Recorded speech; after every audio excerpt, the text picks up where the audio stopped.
জয় হিন্দ বন্ধুরা, শুভ সকাল। আমরা জানি স্বামীজি বলেছেন গীতা পাঠ অপেক্ষা ফুটবল খেলা শ্রেয়।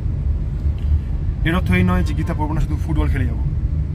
এর অর্থ এই যে ঘরের কোনায় বসে শুধু হরে কৃষ্ণ নাম করেই আমরা গীতার মর্মার্থ অনুধাবন করতে পারবো না।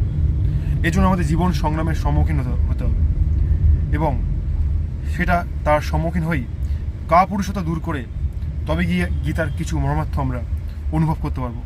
কারণ শ্রীকৃষ্ণ ভগবান ঘরের বা ভেতরে কোথাওই আমাদের জ্ঞান দেননি, তিনি দিয়েছেন যুদ্ধক্ষেত্রে এবং আমাদের সকলকেই তিনি এক হাতে যেমন জপমালা ধারণ করতে বলেছেন এবং আর এক হাতে ভালা তথা ঢাল ধরতেও শিখিয়েছেন।